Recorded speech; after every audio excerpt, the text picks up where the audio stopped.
All right, welcome back. My name is Maxim Smith, and I have been the beta tester for an alternative to college called The Preparation for the past 2.5 years, nearing 3 years now. So I only have about a year and a half left within this program, and thus far it's been very successful. But today, I thought I'd talk about another lesson. And as always, this is not a lesson I've learned. Far from it. I think all good things, all good lessons are never ending. At least in practice, they are never going to end. The pursuit of trying to learn the lesson never ends. And that's just how all good things are. Today, I wanted to talk about this lesson I've learned, which is you have to think big. You really do have to think big. And I'd bet you 100% that you are not thinking big. 100%. And thinking big isn't necessarily like a childish thing where, when you ask a kid what they want to be when they grow up and they say astronaut, that's not what I mean by thinking big, because it's so far off, distant, and wild, and probably never going to happen that it's, well, childish to think like that. That's not what I mean. What I mean by thinking big is assessing your situation, your current situation, as well as your current opportunities, current desires, current interests, and having an understanding of the things you should do, which is separate from the things you want to do. Very different. And then it's being able to project the idea of where you want to be into the future. And it has to be very specific, to the point that it's hard to stray off the course of ending up there. And most of the time, for a big idea, for thinking big for what you want your life to be like or what you want to be like, is also another thing that is a destination that isn't ever reached. It's a ever evolving thing where you can always be better. You can always be more of the man you'd like to be. You can always practice virtue more than you do. It goes on and on and on. But actually, thinking big doesn't just apply to your overall idea of what you want to be or what you want your life to be like. It also, if you're doing it consistently, it manifests as looking at the world around you differently in the present moment. It's not just a goal-based thing of where you'd like to be or what you want to have, who you want to be. It's a thing that directly impacts you now, because you start to look at the things around you. You start to see more opportunities around you that you didn't notice before. You start to view the work you do or plan on doing as beneficial and as something that is a vehicle helping you move closer to where you eventually want to end up. And the feeling you get when you think big is kind of hard to explain. It's, you know it when you have it. You know it when it's with you. It's a feeling of joy and contentedness, and knowing that you know where you're going, you know the things you're doing now are getting you closer to where you want to be or who you want to be, and the little things don't bother you very much. Little mistakes or mishaps or roadblocks, things that get in your way, things, plans getting canceled, missing a flight, whatever, it doesn't bother you as much when you're on the right path, when you're on the right track. So really, it's two things coming together. Thinking big is not just the ability to project into the future who you want to be or what you want to be, what you want to have, where you want to be. It's also a present moment thing that requires real action and effort and proper thought as well. And this is very difficult for those of you in the preparation, for those of you who've heard about the preparation, who want to do it. This is a problem you will have, and I've definitely had this problem where anytime I'm not thinking bad, things are at least seem so much worse than they actually are, which actually strangely makes things worse. I think a few good examples of this would be last year in the preparation for me, for example. I was in Colorado, and the plan was to get my private pilot's license. And my entire everything at that time was just about getting the PPL. Everything was just about that. And so anytime a flight would get canceled because an instructor couldn't show up or there's bad weather, those things would bother me because I was so outcome dependent. I was so focused on the outcome, so dependent on reaching the outcome of, passing your written exam, getting the 40 hours in, doing the oral test, and the practical test as well, the check ride. I was so focused on that, and that was my goal to the point where anything that got in the way of that or messed with the timeline that I thought I would be able to complete it in, any roadblock really threw me off and made me feel like I wasn't going anywhere. It made me feel like everything was a waste of time. And that was all just because of the way I was thinking. I think, I did have the added pressure of trying to do things the preparation way of getting it done within a cycle, which is 3 months long. And I think in certain times, certain places with certain instructors at certain flight schools, you definitely can get your private pilot's license within 3 months. But in a lot of places, much of the time, that's just not going to happen. And I didn't know that until I actually tried doing it. So with that additional difficulty of trying to fit things into that very restricted time frame, that added some external pressure, but still it went back to my thinking. And now thinking big has an inverse correlation with fear and worry. Because fear and worry, how much you fear doing something or fear a situation or worry about a situation, directly impacts your ability to think big. It really does. If you're attentive, you can watch it happen to yourself in real time. Most of the time, you're not that lucky, and you have to see it in retrospect only.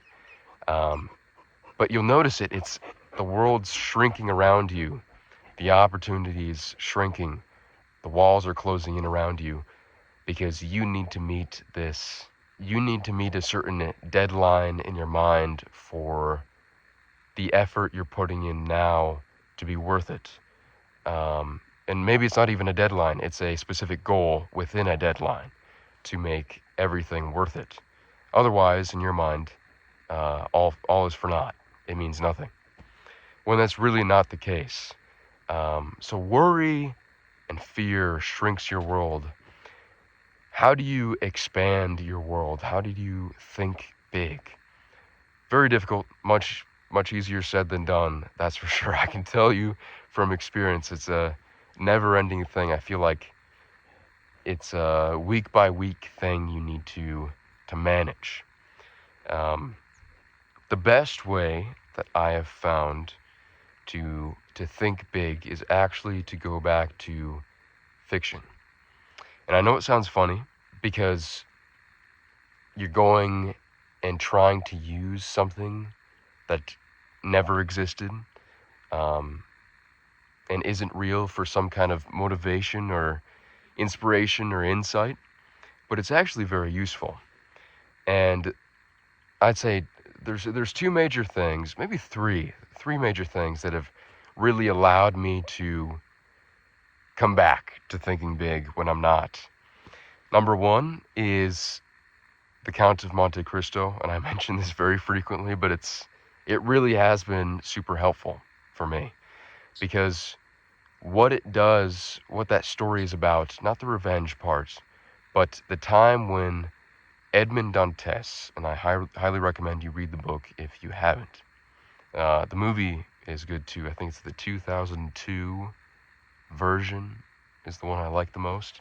The time when Edmond Dantes, the main character, when he is betrayed and imprisoned in the Chateau d'If, the equivalent of a maximum security prison, for 14 years. He went in when he was 19 and got out when he was 33. 6 of those years, it was just pain and anguish and despair. There was, he lost everything.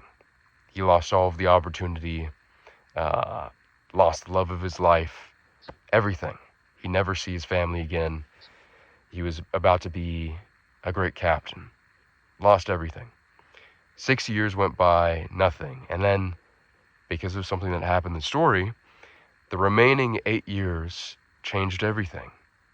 The remaining 8 years allowed him to make the transition from Edmond Dantes to the Count of Monte Cristo, a man who has vast amounts of capabilities.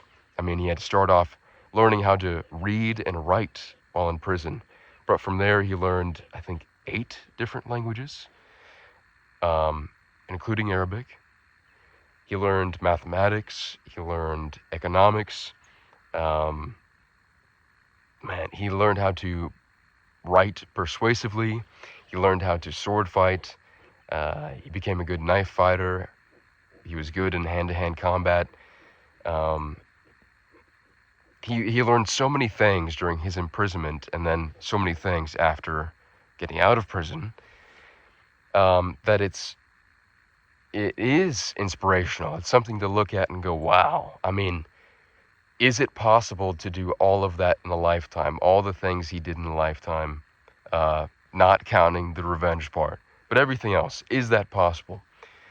I'd say it would be a lifelong pursuit, and I still don't know if you could accomplish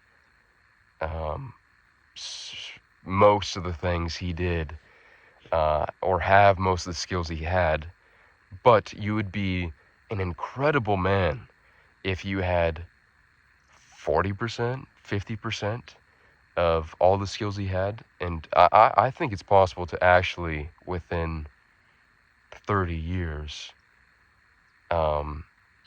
probably have 70 or 80% of all the skills he had. Truly. Now, would you want to do that? That's a different story. This is what motivates me personally and allows me to think bigger. So with that one example, and this will translate across all three, it's about picking out a specific person. Could be entirely fictitious, could be somebody who actually lived.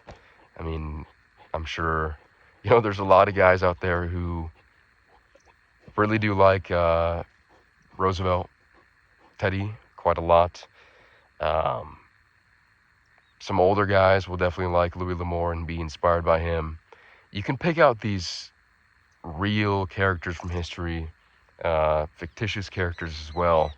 But I think latching on to their stories and trying to figure out what made them the men they were, is going to allow you to think bigger. Because if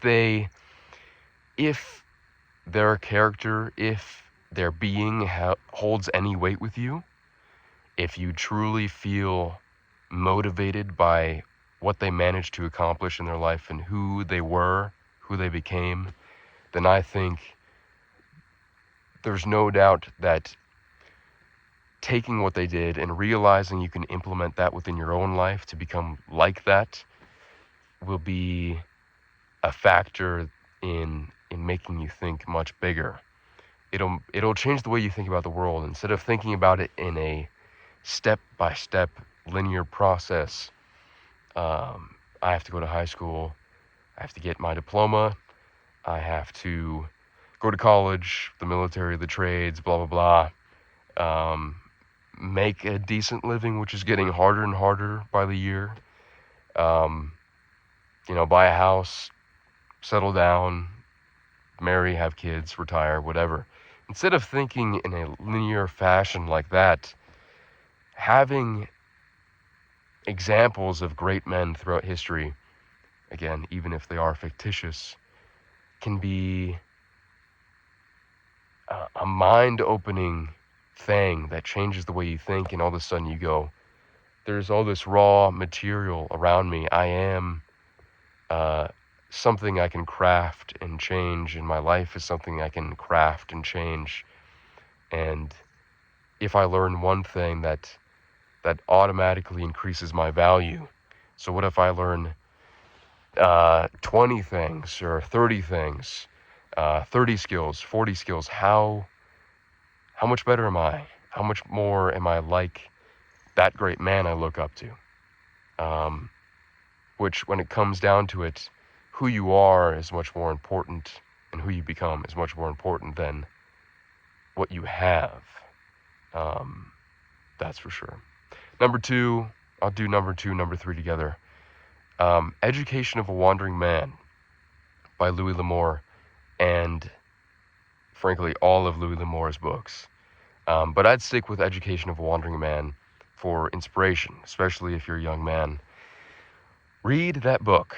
It is so important and so valuable because it'll open your mind to what is possible. And this time you will have a very clear example of a great man in history who became one of the best writers of the 20th century, who also lived an incredible life and did so many things. I mean, he worked in the circus. This was also during the Great Depression, and he left home at 14 years old, I think. He worked as a caretaker of a mine. He worked in logging. What else did he do? He skinned cattle. He was a longshoreman. He worked on ships. He did so many things throughout his life that it's hard to believe. Then he was in World War II, and then after coming out of World War II, he started trying to write. Failed many times, as great writers tend to do, and then became one of the best Western writers in history. So read that book. It'll open your mind to what is possible. And I think you have to also, this is something specific for our time, in a time that is becoming more tumultuous, difficult, uncertain, and dangerous. Not just a specific country, a specific place, but the world as a whole.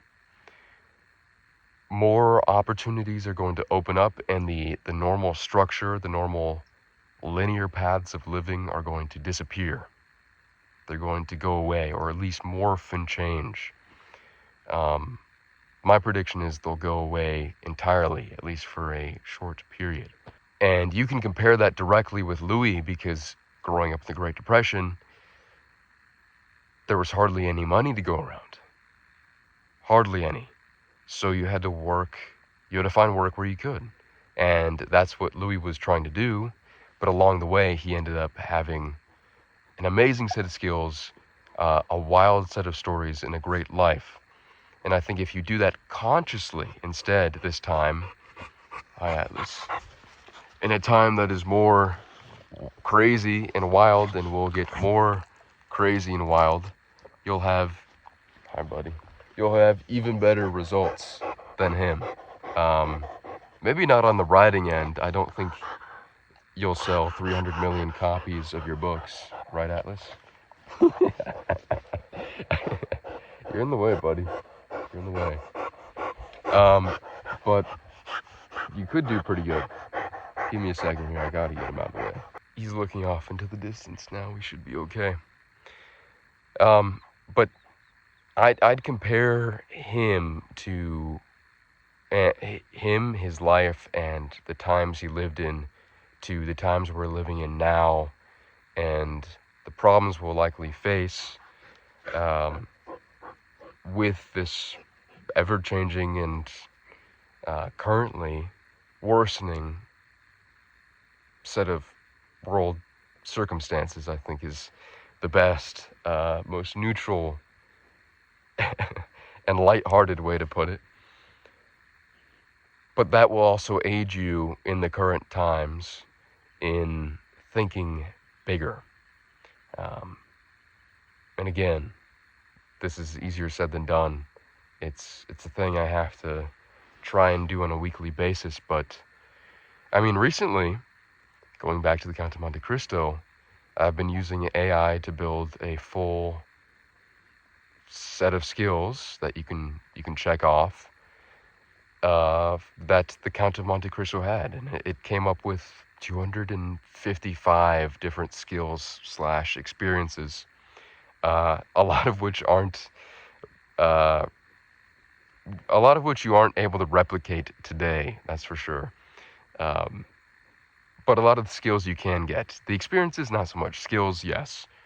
And that's actually been beneficial to me in thinking more outside the box of what I can do differently, the different things I can learn, how I can think about the world differently, and how I want to move forward going into the future. It's an ongoing process, an ongoing thing. But yeah, I hope that was helpful to you. It's difficult to explain big ideas like this and be very detailed, yet general enough that it's easier to understand. So I hope I did an okay job with that, and I hope it will actually do you good in allowing you to think bigger, think about your life differently, and think about how you can move forward in the world in a more dynamic, fun, frankly, and interesting way to you. I think, even if you're a girl watching this, I'd recommend doing the same thing. I don't know what motivates women the same way I know what motivates men, but I'm sure having some examples of great women throughout history and what they managed to accomplish, the skills they had, would also be beneficial in trying to think bigger about your own life. But I may be wrong, and if I am, let me know, because I wanna know about that. But yeah, I hope you guys have a great day. Again, let me know if this is entertaining, beneficial, interesting, useful. I want to know if these videos are helpful to you, so that I can continue making them, improve them, or stop making them if they're not that great.